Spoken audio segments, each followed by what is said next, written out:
Assalamualaikum warahmatullahi wabarakatuh dan selamat petang. Okey, saya Muhammad Firdaus bin Sudianto, wakil daripada grup saya. Saya ingin berterima kasih kepada Cik kerana sudi meluangkan masa bersama kami untuk dalam sesi soal jawab mengenai tentang etika jurutera dalam bidang yang Encik ceburi. Baik. Soalan pertama yang akan ditujukan oleh rakan saya iaitu Muhammad Arif kepada Encik, dan saya memberi ruang kepada rakan saya Arif untuk bertanyakan soalan kepada Encik. Okey, terima kasih. Okey, sebelum saya mengeluarkan soalan pertama saya ingin ingin tahu tentang diri Encik, nama dan tempat belajar Encik dan kos engineer macam mana yang Encik ambil. Okey. Bismillahirrahmanirrahim. Alhamdulillahirabbil alamin wassalatu wassalamu ala sayyidina Muhammadin wa ala alihi wasahbihi ajma'in. Fadli wa yasri amri wa hlul 'uqdatam min lisani yafqahu qawli. Assalamualaikum warahmatullahi wabarakatuh. Nama saya Muhammad Khalid bin Yusof. Saya berusia 44 tahun. Saya belajar di Universiti Tenaga Nasional Civil Engineering. Sebelum itu saya menggunakan diploma di Universiti Teknologi Malaysia lah, dalam bidang yang sama.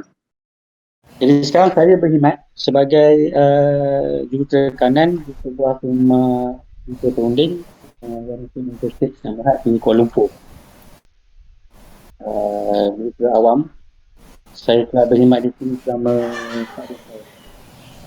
Sebelum tu 2 tahun saya berkhidmat di syarikat ilmu beza lah. Itu sedikit dengan diri saya. Okey. Okey, kembali kepada soalan pertama saya. Mengapakah setiap jurutera perlu mematuhi kod etika profesional? Apakah setiap jurutera perlu mematuhi kod etika profesional? Baik.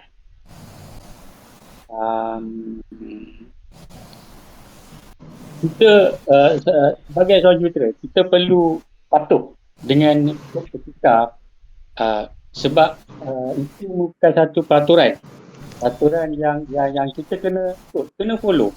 Sebagai contoh, ada peraturan yang ditetapkan oleh Board of Engineer Malaysia, ada peraturan yang ditetapkan oleh Institute of Engineer Malaysia, di mana dalam seperti saya membuat kerja-kerja reka bentuk. Saya perlu melandaskan reka bentuk saya berdasarkan sesuatu. Sebagai contoh, arahan teknik atau British Standard, Malaysian Standard. Terdapat peraturan yang kita kena patuhi sebagai guideline supaya kerja reka bentuk saya mematuhi syarat-syarat yang sesuai.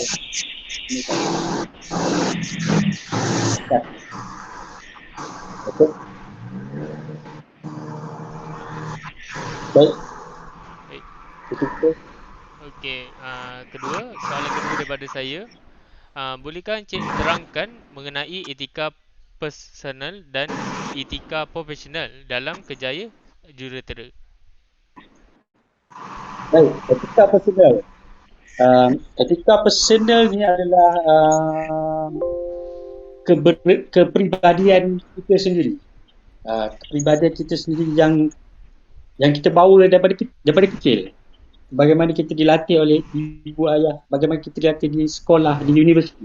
Nilai-nilai budi yang kita bawa daripada kecil sehingga kita belajar, sehingga kita pekat bekerja berkhidmat untuk negara. Itu nilai-nilai budi yang kita kena pegang dan kita amalkan. Jadi kita tak boleh menambahkan sifat-sifat negatif, sifat-sifat yang tidak sesuai sewaktu kita berkhidmat. Dan etika profesional adalah peraturan atau rule yang ditetapkan oleh organisasi yang kita sertai. Kita pergi mana-mana tempat, kita pasti ada peraturan yang perlu dipatuhi lah.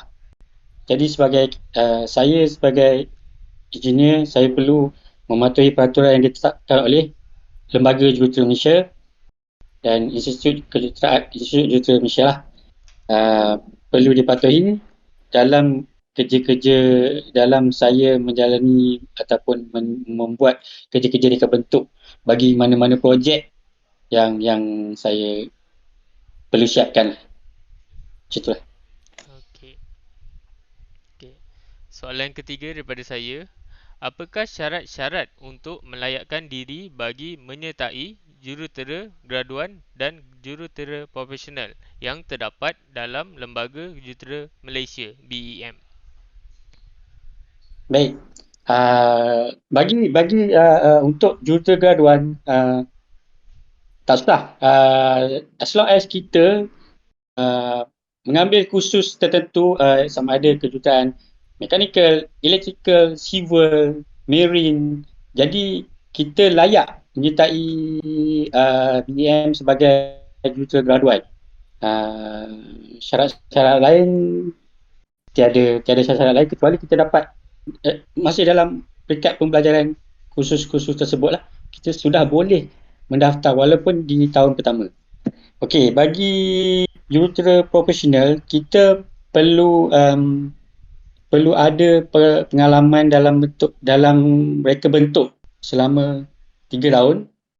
3 tahun sekurang-kurangnya, dan selebihnya adalah pengalaman di padang lah, pengalaman di tapak lah okeynya. Pengalaman di luar sana, bukan dari segi reka bentuk. Itulah syarat-syarat yang diperlukan. Dan kita kena nyatakan dalam borang permohonan tersebut setiap detail reka bentuk yang kita buat, setiap detail kerja-kerja pengalaman di tapak yang kita telah lalui selama ni lah. Kita kena nyatakan dalam tu. Okey, terima kasih. Okey, soalan yang keempat ialah, adakah Encik pernah dengar terms kod etika dan bila Encik pernah dengar tu? Kod etika ni sama macam you all jugalah. You all pernah dengar sewaktu you belajar kan? Ya. Saya jugalah. Saya dengar masa waktu belajar dulu. Cumanya kita tak tahu secara meluas kod etika tu, kita tak tahu penggunaan. Kita boleh baca, kita boleh faham, tapi kita tak tahu dari segi penggunaan dia.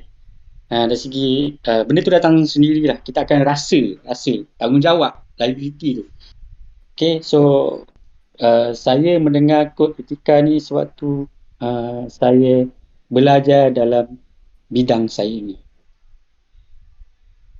Okey. Soalan yang kelima ialah, adakah kod etika penting dalam kerjaya Encik dan kenapa? Of course. Kod etika ni sangat penting lah. Sebab ia menentukan tanggungjawab. Ia membantu kita ataupun mendorong kita supaya menjadi seorang jurutera yang bertanggungjawab. Supaya produk yang kita hasilkan selamat digunakan, boleh diterima pakai, dan mematuhi peraturan-peraturan kerajaan lah, macam tu. So sangat penting dalam kerjaya sesiapa sekalipun. Baik. Okey, soalan yang keenam, daripada pemerhatian Encik, adakah rakan sekerja Encik mengamalkan kod etika kejuruteraan di tempat kerja? Ya. Saya bertugas, rakan sekerja saya dalam satu masa terdapat dalam lebih kurang 40 orang lebih lah. So saya dapati kesemua mereka ini, rakan sekerja saya mematuhi peraturan-peraturan yang ada lah. Jadi kiranya mereka mengamalkan etika kejuruteraan lah semasa tempat kerja. Kerana ini adalah perlu dan wajib dan ia akan datang sendiri kepada kita. Macam tu. Dia akan datang sendiri kepada kita.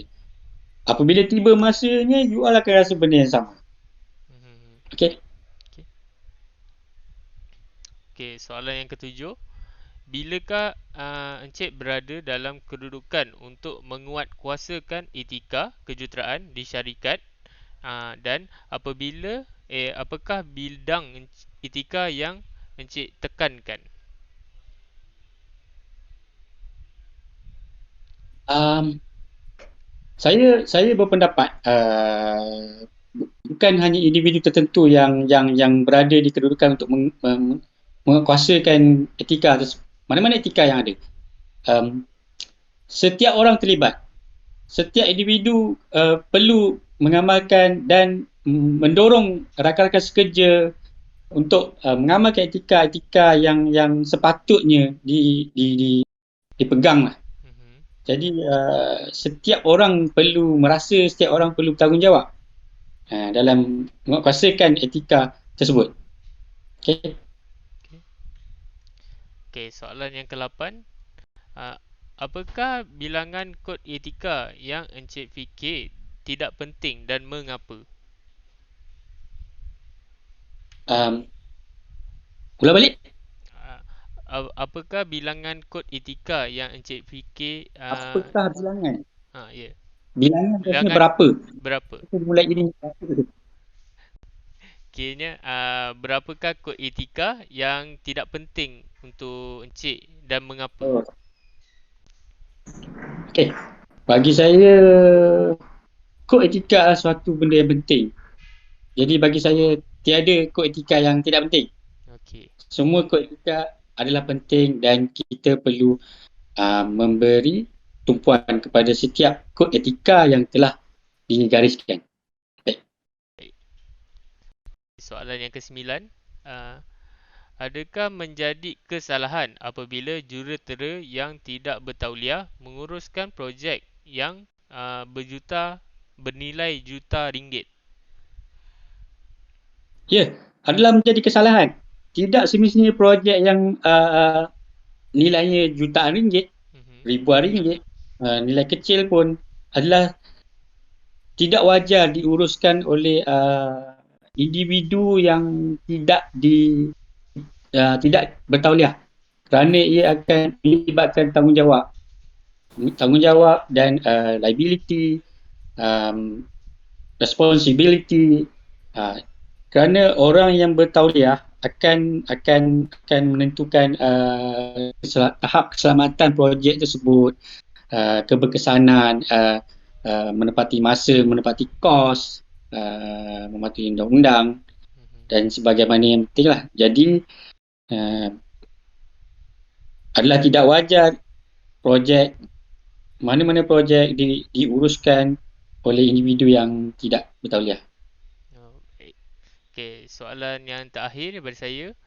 Uh, apakah kelebihan yang dimiliki oleh jurutera yang berdaftar dengan Lembaga Jurutera Malaysia? Baik. Antara kelebihannya adalah kita dilindungi oleh insurans. Dilindungi oleh insurans by Board of Engineers Malaysia. Kerana setiap tahun kita akan membuat bayaran, fees. Kemudian lagi kita akan dilatih, kita akan dimonitor, kita akan dilatih dengan pelbagai kursus setiap tahun. Kita kena completekan CPD point, di mana di situlah kita hadir di mana-mana kursus. Jadi kita sentiasa terlatih, kita sentiasa didedahkan dengan teknologi-teknologi terkini dan kehendak-kehendak terkini by kerajaan atau by pihak berwajib. Jadi adalah menjadi kesalahan bagi mana-mana jurutera yang menjalankan khidmat kejuruteraan tanpa berdaftar dengan Lembaga Jurutera Malaysia. Okey, faham. Ingat tu. Ingat-ingat. Baik. Baik. Okey. Saya nak tambah lagi satu soalan, Encik. Okey. Ha. Dalam sepanjang Encik bekerja, Encik pernah nampak ada berlakunya rasuah antara jurutera dan syarikat?